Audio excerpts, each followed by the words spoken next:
নমস্কাৰ মই আয়ুষ আজি হৈছে 18 জুন বুধবাৰ দিনটোৰ কেইটামান গুৰুত্বপূৰ্ণ খবৰ লৈ আহিছো প্ৰথম খবৰটো হৈছে বুধবাৰে প্ৰবল বৃষ্টিপাত আৰু ধুমুহাই কঁপাব পাৰে ৰাজ্যৰ কেইবাখনো জিলা বতৰ বিজ্ঞান কেন্দ্ৰই জাৰি কৰিলে সতৰ্কতা পৰৱৰ্তী খবৰটো হৈছে এপলক প্ৰত্যাহ্বান জনাবলৈ বজাৰত মুকলি হ'ল টি1 স্মাৰ্টফোন মুকলি কৰিলে মাৰ্কিন ৰাষ্ট্ৰপতি ডোনাল্ড ট্ৰাম্পে ভাৰতীয় হিচাপত টি1 স্মাৰ্টফোনৰ দাম হৈছে 42,913 টকা পৰৱৰ্তী খবৰটো হৈছে ইৰাণত হেল্পলাইন নম্বৰ মুকলি তেহৰাণত বসবাস কৰা ভাৰতীয় শীঘ্ৰেই ইৰাণস্থিত ভাৰতীয় দূতাবাসৰ সৈতে যোগাযোগৰ আহ্বান পৰৱৰ্তী খবৰটো হৈছে ইজৰাইলৰ আক্ৰমণত ইৰাণৰ নৱনিযুক্ত সেনাধ্যক্ষ আলী সাদমানিৰ মৃত্যু পৰৱৰ্তী খবৰটো হৈছে আৰ্মেনিয়া সীমান্তৰে ইৰাণ এৰিছে শ ভাৰতীয় চীনেও ঘূৰাই আনিছে নিজৰ নাগৰিকসকলক ইৰাণ ইজৰাইলৰ যুদ্ধৰ মাজত ভাৰত চৰকাৰে ইৰাণত থকা ভাৰতীয় নাগৰিকক সুৰক্ষিতভাৱে উভতায়নৰ ব্যৱস্থা কৰিছে চীনেও ইজৰাইলত থকা নাগৰিকক দেশলৈ ঘূৰি আহিবলৈ আহ্বান জনাইছে পৰৱৰ্তী খবৰটো হৈছে তেহৰাণৰ অন্যথা মৃত্যু অনিবাৰ্য ইৰাণৰ জনতাক ধমকি আমেৰিকাৰ ৰাষ্ট্ৰপতি ডোনাল্ড ট্ৰাম্পৰ পৰৱৰ্তী খবৰটো হৈছে এয়াৰ ইণ্ডিয়াৰ বিমানত পুনৰ বিসংগতি মুম্বাই অভিমুখী বিমানত কাৰিকৰী বিসংগতি সান ফ্ৰান্সিস্কোৰ পৰা আহি আছিল বিমানখন বিমানৰ ইঞ্জিনত ধৰা পৰে বিসংগতি মুম্বাই বিপৰীতে কলকাতাতে খালি কৰা হ'ল বিমানখন আজি পুৱতি নিশাতে সংঘটিত হৈছে এই ঘটনা পৰৱৰ্তী খবৰটো হৈছে আজি হ'ব ৰাজা ৰঘুবংশীৰ ঘটনাৰ চীন ৰিয়েকশ্যন সুনাম সহ 5 অভিযুক্তক লৈ হ'ব চীন ৰিয়েকশ্যন মেঘালয় আৰক্ষীয়ে কৰিছে ঘটনাৰ তদন্ত পৰৱৰ্তী খবৰটো হৈছে বাতৰি পঢ়ি থাকোঁতে লাইভত পৰিল মিছাইল ষ্টুডিঅ'ৰ পৰা ওলাই প্ৰাণ ৰক্ষা এংকৰৰ ইজৰাইলৰ ভয়ংকৰ আক্ৰমণৰ দৃশ্য বন্দী হ'ল ইৰাণৰ ৰাষ্ট্ৰীয় টেলিভিছন চেনেলৰ লাইভ সম্প্ৰচাৰত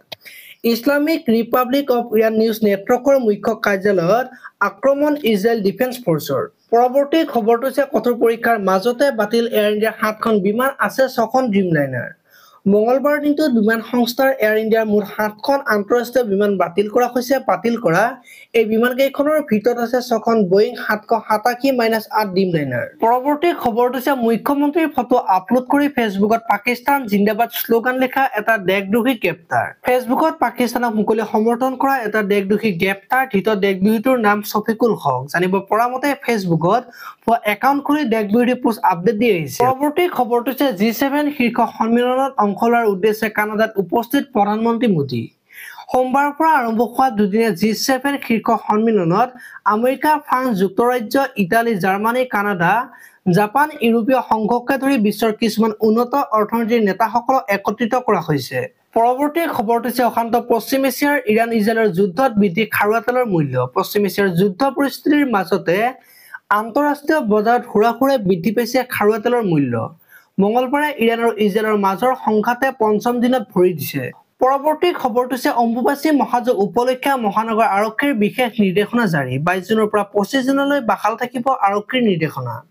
পুৱা 5 বজাৰ পৰা সন্ধিয়া 6 বজালৈ ভক্তৰ প্ৰৱেশত অনুমতি নিৰ্দিষ্ট সময়ৰ বাহিৰে দিয়া নহ'ব প্ৰৱেশত অনুমতি যান-বাহনৰ ক্ষেত্ৰতো নীলাচল পাহাৰত জাৰি নিষেধাজ্ঞা প্ৰশাসনৰ ফেৰী কাৰ্ষে চলিব কামাখ্যা ৰাজপথত কৰ্তব্যত কৰ্মচাৰী আৰু অত্যাৱশ্যকীয় সামগ্ৰীৰ বাবে এই ফেৰী কাৰ সকলোৰে বাবে বন্ধ থাকিব পাণ্ডু কামাখ্যাৰ পথ জৰুৰীকালীন সেৱাৰ বাবে খোলা থাকিব এই পথ পূৰ্বৰ দৰে অম্বুবাচী মহাযজ্ঞত নাথাকিব ভিআইপি ভিভিআইপিৰ ব্যৱস্থা 26 জুনৰ পুৱা মুকলি হ'ব কামাখ্যাৰ দুৱাৰ কামাখ্যা গেটৰ পৰা পৰিধান কৰিব নোৱাৰিব জোতা চেণ্ডেল জৰুৰীকালীন যোগাযোগৰ নম্বৰ 112 আজিলৈ ইমানেই আপোনালোকে যদি ভিডিঅ'টো চাই ভাল পালে তেতিয়াহ'লে ভিডিঅ'টো এটা লাইক কৰি দিব আৰু এনেকুৱা ধৰণৰ খবৰ মোক সদায় পাই থাকিবলৈ চেনেলটো সাবস্ক্ৰাইব কৰি বেল আইকনটো প্ৰেছ কৰি দিব ধন্যবাদ